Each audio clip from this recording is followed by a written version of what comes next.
Assalamualaikum warahmatullahi wabarakatuh. Halo semuanya, ketemu lagi dengan Kak Ebi.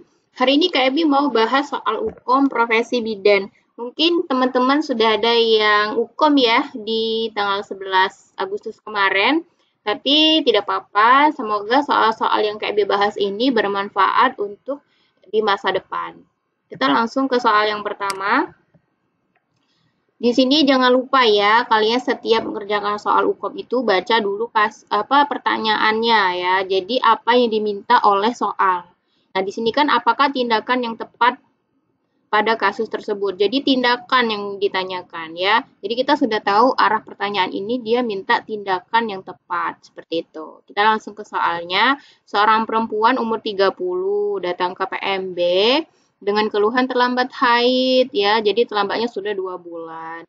Saat ini sering merasa mual, terkadang disertai muntah sepanjang hari. Ibu memiliki riwayat MAH dan tekanan darah tinggi, serta belum pernah hamil. Kemudian hasil pemeriksaan keadaan umum ibu baik, tensinya normal, nadi 84, pernapasan 24, suhu 36 derajat Celcius. Abdomen tidak ada pembesaran. Kira-kira apa nih yang bisa kalian kaji dari soal di atas? Kalau Kak Ebi sendiri ya, di sini dia sudah terlambat haid nih. Jadi kita sudah harus curiga. Arahnya ini dia kemungkinan besar adalah hamil ya. Saat ini dia sering merasa mual ya. Jadi mual muntah itu kan juga salah satu tanda dari hamil ya di awal trimester. Tetapi kita tidak bisa langsung memastikan bahwa itu hamil atau tidak tanpa melakukan pemeriksaan penunjang ya. Karena di riwayat ibu ini dia ada MAH ya. Jadi bisa jadi mual muntahnya dari MAH ya. Jadi harus dikaji ulang. Kemudian kira-kira apa nih? Kalau menurut KEBC untuk pemeriksaan penunjang yang tepat dari kasus ini kita melakukan pemeriksaan urin HCG yang E ya. Kita coba lihat ke pembahasan. Ya, benar ya. Jadi kita melakukan pemeriksaan urin HCG. Rasionalnya di sini untuk memastikan terjadinya kehamilan dilakukan pemeriksaan urin dengan menggunakan plano test. Jadi pemeriksaan urin dilakukan untuk memeriksakan hormon HCG dalam urin. Jadi kalau kita hamil, hormon HCG itu kan banyak ya di dalam tubuh.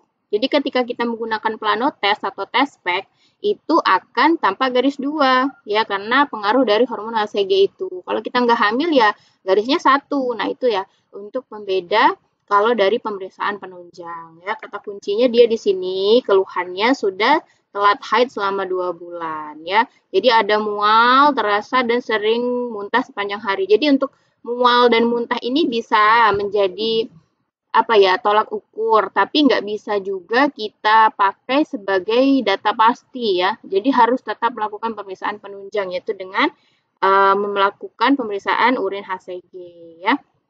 Nah, ini kalau kita lihat bentuk gambar dari test pack. Kalau dia garis 2 terang berarti dia hamil. Bagaimana kalau dia garis 2-nya samar? Nah, garis 2 samar itu kemungkinan besarnya arahnya juga hamil ya. Jadi biasanya kalau kita dapat pasien seperti itu ya di dunia nyatanya ya, di realitanya kita anjurkan untuk USG ya. Jadi biar lebih tahu apakah dia beneran hamil atau tidak. Jadi kadang ada beberapa orang itu walaupun sudah terlambat haid cukup lama tapi hasil test pack-nya tidak terang ya, masih samar seperti itu ada karena kandungan hormon HCG dalam tubuhnya yang mempengaruhi kualitas dari hasil pemeriksaan HCG tersebut ya. Langsung soal yang kedua ya. Nah, di sini yang ditanya apakah diagnosa. Nah, ini diagnosa. Kalau tadi tindakan. Jadi kita sudah tahu arahnya nih diagnosa nih. Jadi ketika kita membaca soal itu kita langsung paham yang diminta soal itu apa ya. Jadi ada perempuan umur 30, G1, P0A0, hamil 34 minggu ya. Datang ke PMB, keluhannya susah buang air besar.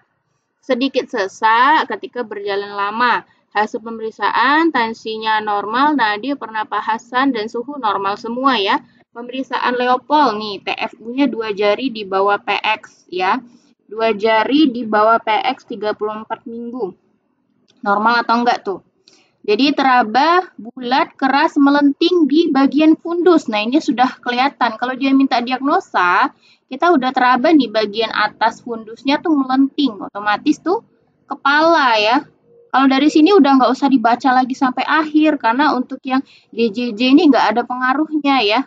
Tapi kalau misalnya DJJ-nya di sini kayak di soal dikatakan, ditemukan DJJ-nya tuh ada di sisi kanan atas perut ibu. Ini juga menjadi kata kunci bahwa posisi atau diagnosa kasus ini adalah letak sungsang ya, karena kepalanya di atas, kemudian DJJ-nya tinggi di atas pusat. Nah, itu adalah ciri khusus letak sungsang. Nah, jadi kalian harus ingat.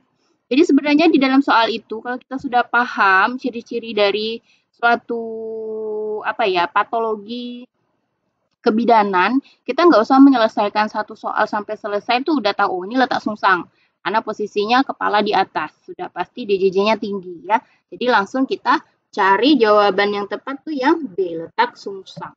Tuh, benar ya.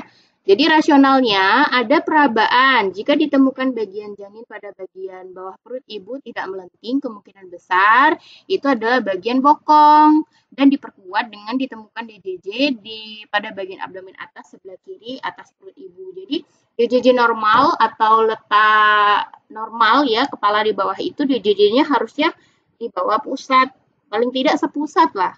Tapi kalau dia di atas pusat, yaitu arahnya memang ke letak sungsang ya.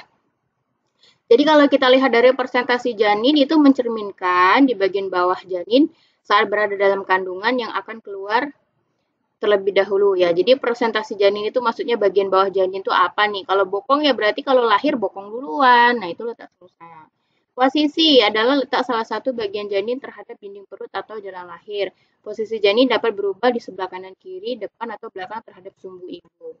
Kemudian letak atau situs adalah letak sumbu panjang janin terhadap sumbu panjang ibu. Jadi kata kuncinya di sini teraba bulat keras melenting pada fundus. Kemudian DJJ ditemukan pada sisi kanan atas perut ibu. Sudah pasti dia letak sungsang ya. Jadi kalau yang normal itu kan ini ya, kepalanya tuh di dasar panggul. Nah, kalau ini oblik nih, oblik melintang. Jadi di atas kosong, di bawah kosong, tapi sisi kiri kanan diteraba keras atau melenting ya. Kalau yang letak sungsang nih kepala di atas, pas kita raba di bawah mau meraba bawah paling bawah tuh nggak keraba kepala ya, jadi dia nggak melenting. Nah, otomatis kepala di atas itu sungsang. Jadi posisi kepala ini yang normal ya.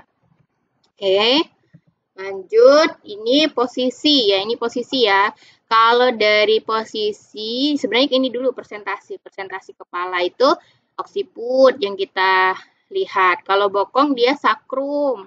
Kalau lintang dia skapula bahu ya. Kemudian kalau posisinya ya letak belakang kepala, ini ubun-ubun kiri depan, ubun-ubun kanan belakang ya. Gitu. Masuk ke soal yang ketiga ya. Ini yang pertanyaannya apakah diagnosa yang tepat tuh, diagnosa lagi yang ditanya ya. Di sini tuh kita lihat, oh ini tuh arahnya kayaknya ke hipertensi, preeklamsi, arah soalnya ya. Jadi kita langsung bisa nih nebak kira-kira apa nih untuk diagnosa yang tepat seperti itu. Jadi ada seorang perempuan usia 30, G2, P0A1, hamil 28 minggu, datang ke PMB, keluhannya lemas dan cepat lelah. Sehari sebelum datang pemeriksaan, ia merasa pusing dan sakit kepala. Ini merupakan kehamilan pertama dan tanda vital didapatkan tensinya tinggi ya, 140/90. Kemudian nadinya masih normal, suhu pernapasan masih normal, suhunya 37 ya, tapi masih termasuk normal. Pada pemeriksaan fisik didapatkan konjungtiva merah muda, TU setinggi pusat. Nah, di sini sebenarnya dia udah nih tensi tinggi, DJJ normal, refleks patella positif. Nah, ini yang kita lihat, refleks patella positif, tensi tinggi, kemudian glukosa urin ya negatif ya. Ini hasil lab protein urin dan glukosa urinnya negatif. Kira-kira diagnosanya apa nih? Masih tensi sama refleks patellanya yang positif, itu bisa menjadi kata kunci ya untuk bisa menjawab pertanyaan. Ya, kita langsung ke soal ke jawaban. Jadi jawabannya hipertensi gestasional ya. Jadi rasionalnya nih kita bahas dulu. Hipertensi kronik. Jadi hipertensi kronik itu hipertensi yang terjadi sebelum usia kehamilan 20 minggu. Jadi dia belum 20 minggu tapi udah terjadi hipertensi ya, kayak gitu. Ini boleh kalian catat ya untuk kalian belajar ya. Kemudian hipertensi gestasional, hipertensi yang terjadi setelah usia kehamilan 20 minggu. Kalau superimpos preeklamsia itu kondisi hipertensi yang memberat setelah kehamilan 20 minggu disertai tanda-tanda. Jadi dia udah punya hipertensi tapi semakin memberat nih setelah 20 minggu. Ya, misalnya nih kayak protein urinnya positif ya. Kemudian preeklamsi itu sendiri adalah tensi lebih dari 140/90, ada minimal 1 dari gejala protein urin positif, serum kreatinnya itu lebih dari 1,1 mg per desiliter, ada edema paru, peningkatan fungsi hati lebih dari 2 kali, trombositnya itu lebih dari 100.000, nyeri kepala, nyeri epigastrium, dan gangguan penglihatan. Biasanya kalau dalam soal tuh yang paling sering keluar tuh ini ya, gangguan penglihatan. Tensinya lebih dari 140, ya itu preeklamsi.